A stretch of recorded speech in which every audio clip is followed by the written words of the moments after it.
Hola a todos, sean bienvenidos a este material de ayuda de aulas virtuales que les ayudará a sus estudios en el curso de física y laboratorio uno. Continuamos con la primera unidad de unidades y manejo de medidas experimentales. Vamos con la parte 2 y nuevamente la referencia será el libro Semansky capítulo 1. Bueno, en clases anteriores habíamos dicho que la física es una ciencia experimental que se basa en la observación para determinar leyes y comportamientos de un sistema físico. Y para cuantificar esa observación, entonces se utiliza la medición. Entonces, en esta clase, vamos a establecer cómo se reportan las medidas.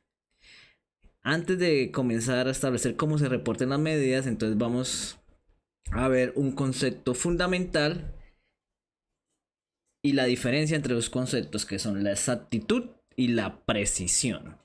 Entonces vamos a considerar que usted está jugando el tiro al blanco con un amigo suyo y que usted tira acá estos dardos y ve que sus dardos, por ejemplo en la imagen, ve que uno acierta en el blanco, mientras que su amigo no acierta en el blanco, pero ve que todos sus tiros están cercanos uno al otro.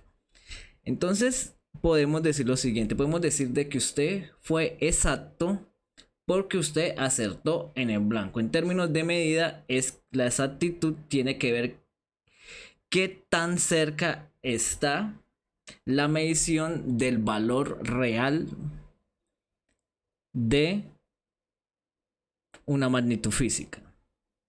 Por el contrario, decimos que su amigo fue preciso, pero no exacto. ¿Por qué fue preciso? Porque los valores o los tiros que él hizo están muy cercanos uno al otro. Entonces, en términos de la medición, me quiere decir que los valores tienen una baja variabilidad. Eso me quiere decir que es exactitud. Disculpe, precisión. Entonces recuerde, la exactitud tiene que ver con qué tan cerca se está del valor real de una magnitud, mientras que la precisión tiene que ver con cuál es la variabilidad de los valores en una medida. Y lo ideal es que los instrumentos de medida pues sean precisos y exactos. Ahora, ¿por qué estos conceptos? Porque los vamos a utilizar más adelante para hablar de medidas. Entonces vamos a hablar de algo muy importante que es la incertidumbre en la medida. Entonces la incertidumbre en la medida hace referencia a la duda que se tiene cuando usted realiza una medida causada por, ya sea por la limitación del instrumento de medida o por el método de medición. Entonces en general una medida se expresa como se observa acá, como el valor medido, es el valor que usted mide que observa en el instrumento de medida, más o menos la incertidumbre, donde la incertidumbre va a ser la duda que se tiene de la medida. Entonces, por ejemplo, observemos la siguiente situación. Supongamos que se quiere medir la longitud de cierta mesa. Entonces vamos a medirla con dos instrumentos de medida diferentes, con dos reglas diferentes. Una regla que está graduada en centímetros y la otra que está graduada en milímetros. Entonces cuando observamos aquí el valor de la medida, nosotros tenemos certeza de que la longitud de esa mesa que estamos midiendo es 82, pero se observa que aquí no sabemos cuál sería el valor.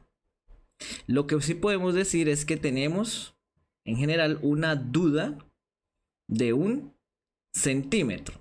Eso porque no es como el instrumento tiene una mínima escala, o sea, tenemos una limitación en la lectura de la medida. Entonces, en general, esa limitación, esa mínima escala, es la duda que yo tengo de la medida. Entonces, lo que yo puedo decir es que el valor real de la medida, el valor exacto de la medida, puede estar en un intervalo de 82 más o menos 1 centímetro. Es decir, la medida va a estar en este intervalo entre 81 y 83. Entonces a esto aquí, a la forma de escribir la medida de esta forma, se le conoce como exactitud del valor medido, precisamente porque se cree que el valor real está en ese intervalo.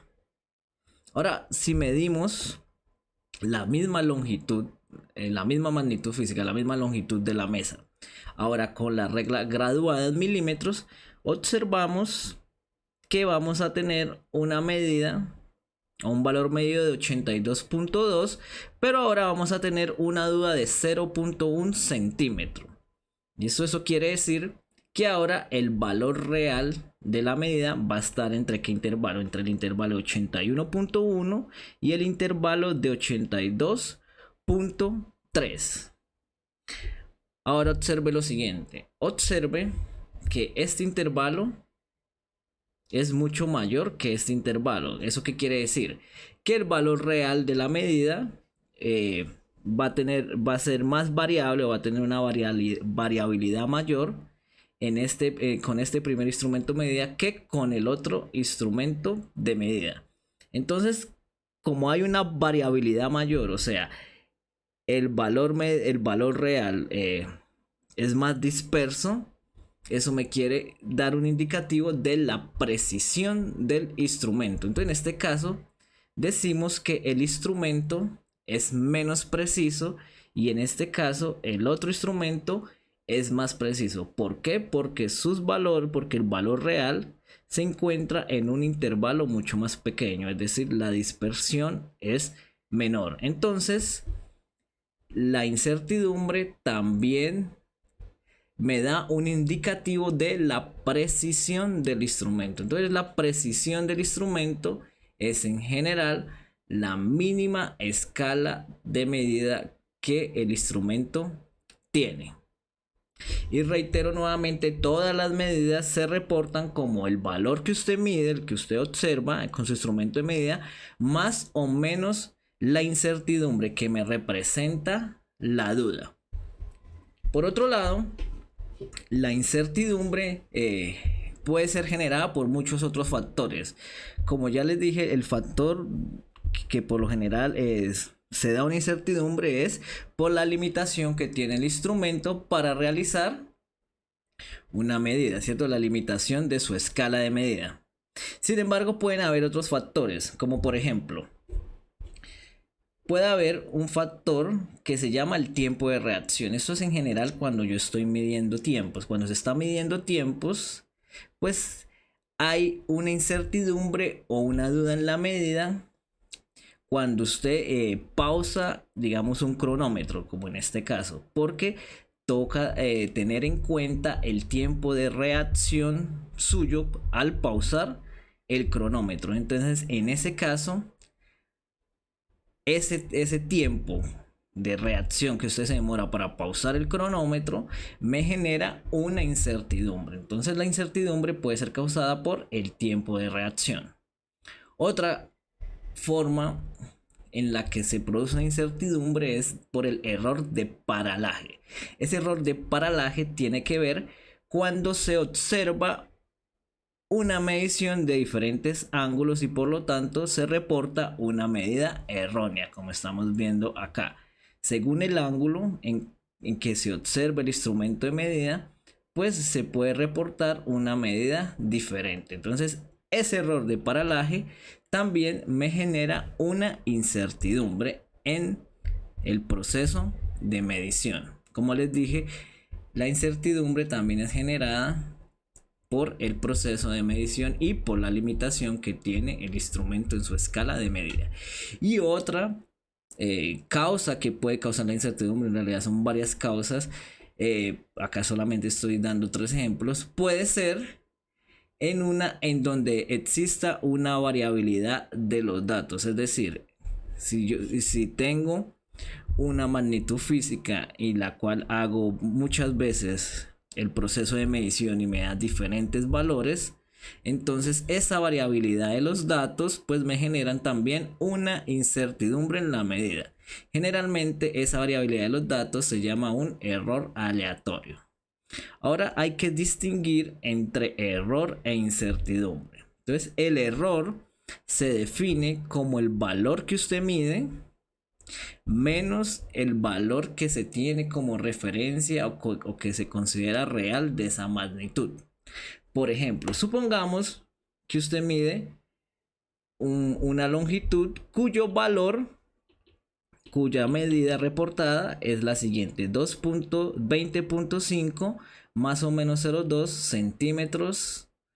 Entonces, ¿qué pasa? Note que acá la incertidumbre es de 0,2 centímetros. Esa incertidumbre puede ser dada por diferentes factores. Imaginémonos que esa incertidumbre es dada por un error de paralaje y por la mínima escala de medición. Entonces, ¿cómo calculo el error? Entonces el error va a ser 2.5, que es su valor medido, menos el valor que se tiene como referencia, que en este caso es 20.6. Entonces en este caso el error, que es la diferencia o cuánto usted se distancia o diverge del valor que se considera como referencia o real, en este caso es de menos 0.1 centímetro, mientras que su incertidumbre es de 0.2 centímetros. Ahora observe una cosa: el error puede ser positivo o negativo, mientras que la incertidumbre siempre es positiva.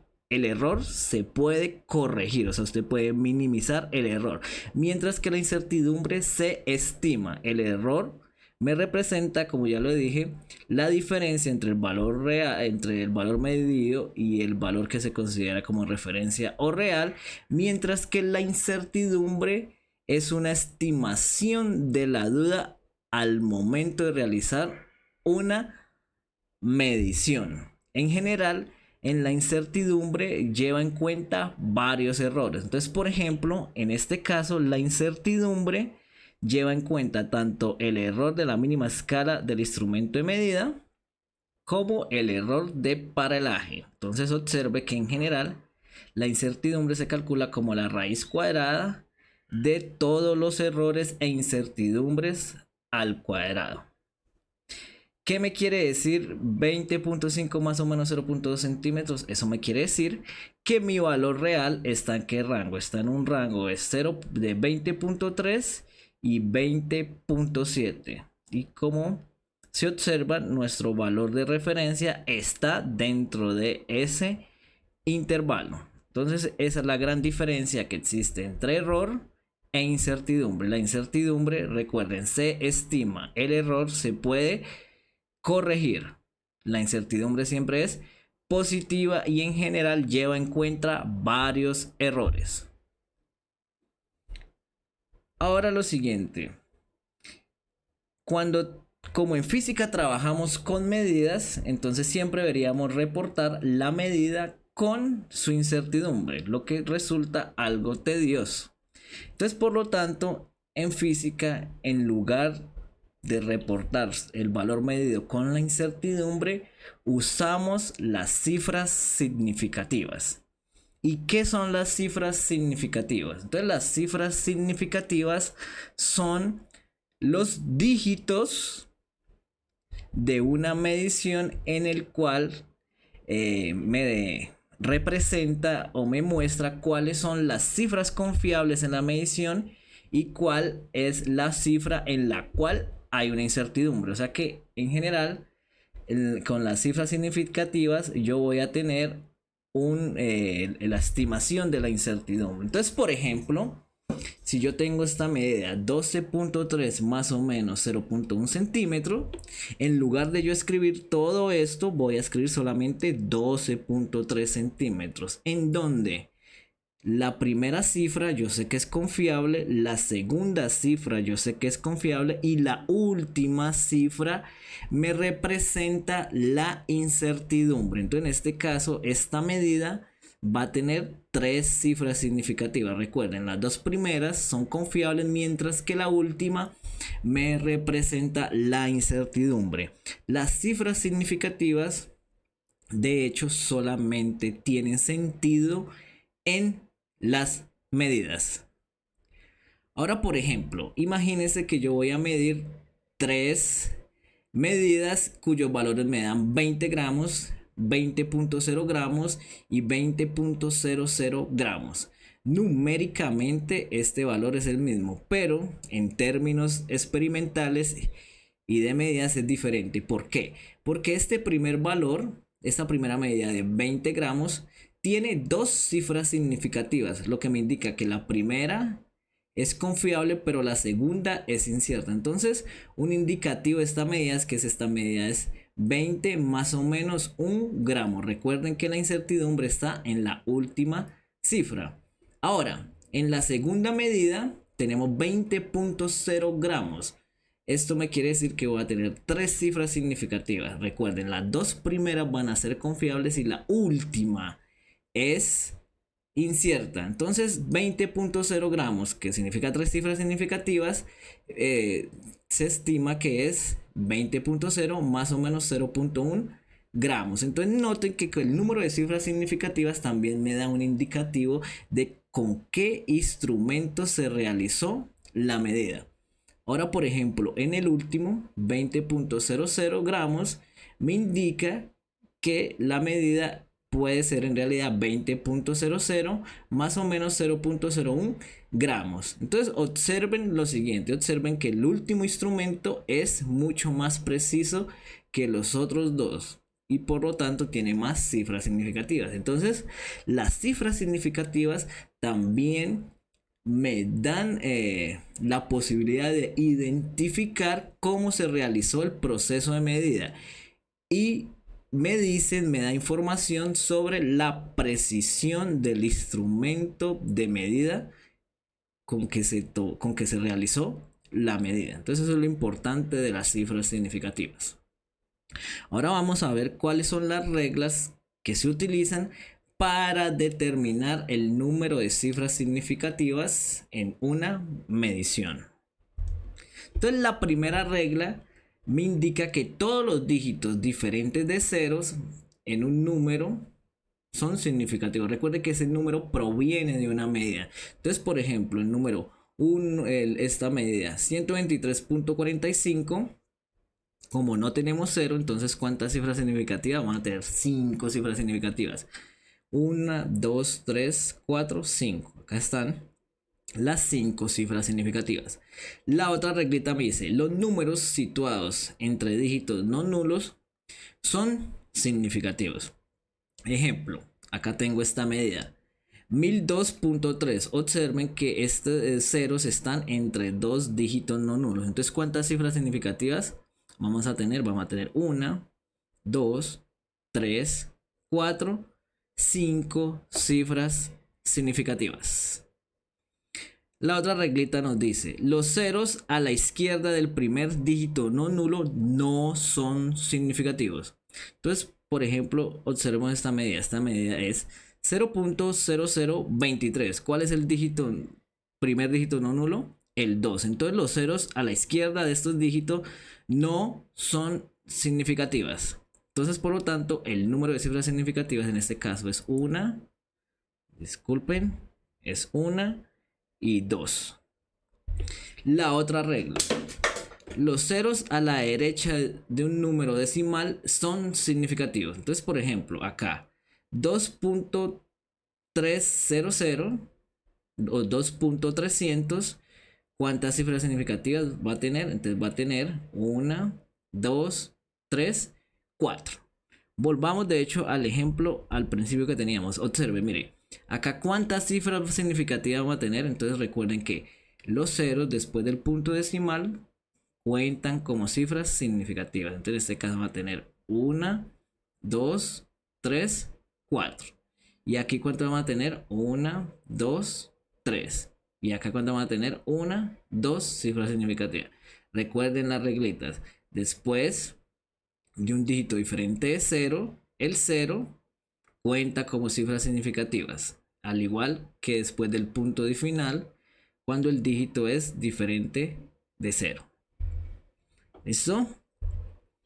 Y finalmente, en la notación científica, si tenemos un número o una medida expresada en notación científica, entonces el número de cifras significativas va a ser determinado por el número que multiplica al 10. Entonces en este caso 2.3 por 10 a la 3 va a tener dos cifras significativas.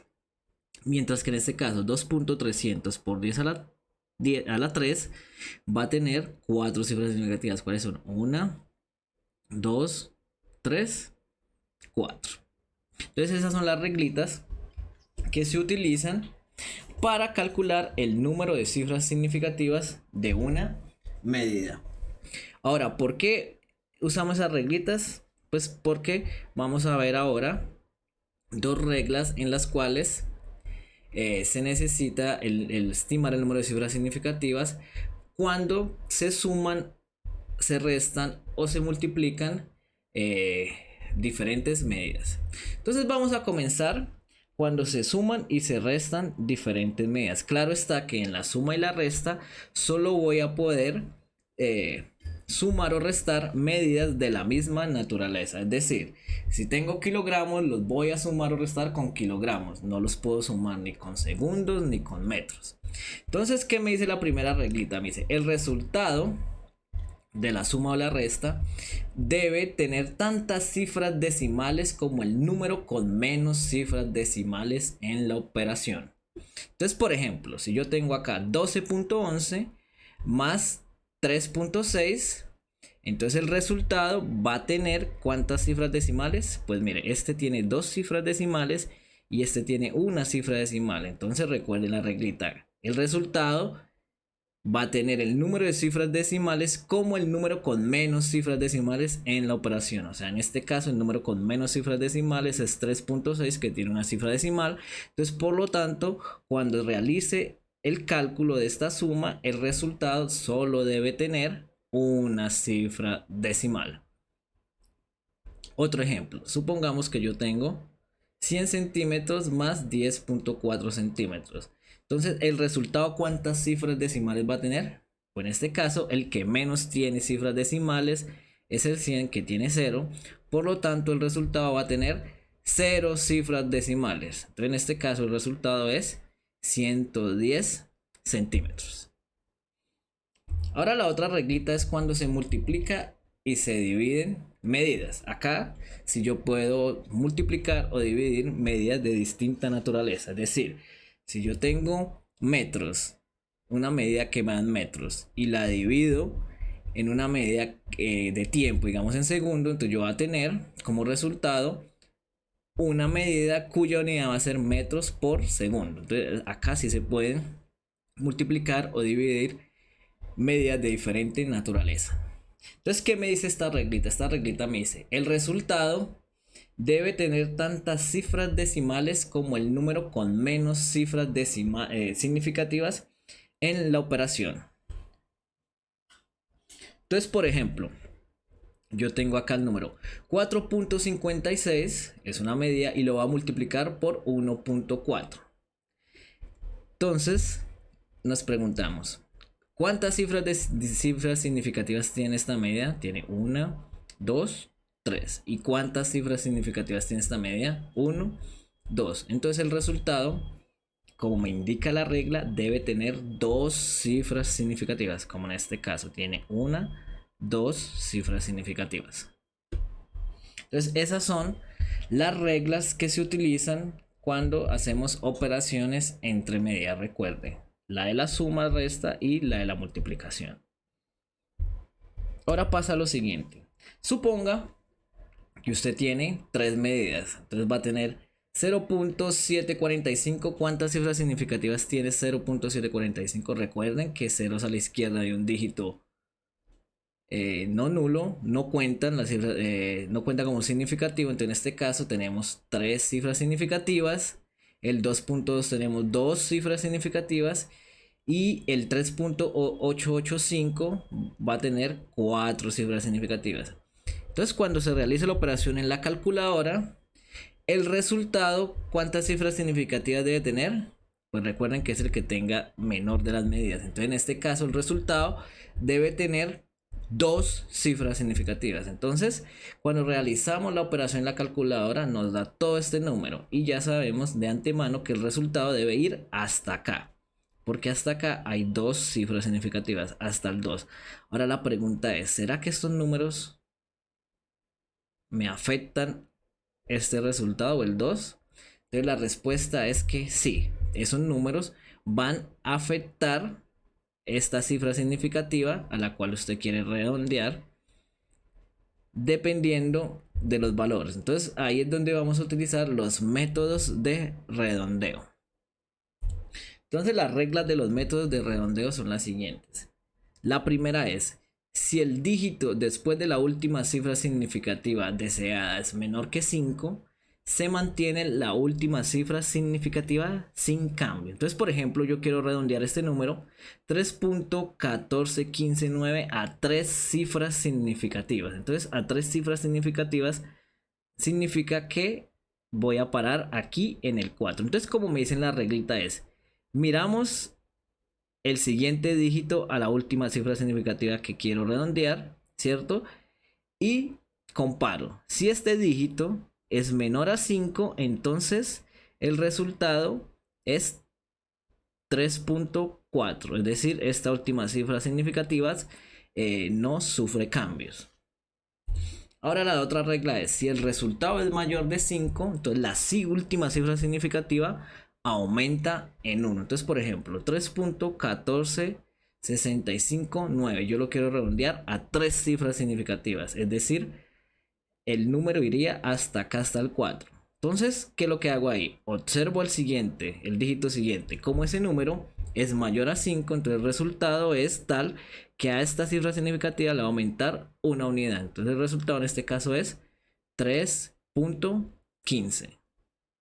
Ahora vamos a ver en el caso en que el dígito después de la cifra de la última cifra significativa es 5. Entonces en este caso se debe tener en cuenta lo siguiente. Si el dígito después de la última cifra significativa es 5, debemos mirar si el dígito es par, si la cifra significativa es par o impar. Entonces si es par, se mantiene. Entonces, por ejemplo, aquí redondear 34.658 a 3 cifras significativas. Entonces observen. Entonces a 3 cifras significativas significaría que el número iría acá hasta el 6. Ahora, ¿qué es lo que hago? Miro el dígito siguiente. El dígito siguiente es 5. Entonces, como es 5, tengo que observar la última cifra significativa. Entonces me devuelvo al 6 y si es par, entonces el resultado se deja igual, se deja 34.6. Pero en el caso de que sea impar, entonces se aumenta en 1. Entonces, por ejemplo, acá yo tengo este número 8.35898 y lo quiero redondear a 2 cifras significativas, es decir, el número iría hasta acá, hasta el 3. Pero tengo que mirar el siguiente dígito. El siguiente dígito es 5. Entonces ahora lo que tengo que ver es que como este dígito es 5, el que le sigue a la cifra significativa, tengo que mirar cómo es la última cifra significativa. Como en este caso la última cifra significativa es impar, entonces debo aumentarla en 1. Entonces en este caso el resultado es 8.4. Y estas serían las reglas de redondeo que se utilizan para las mediciones.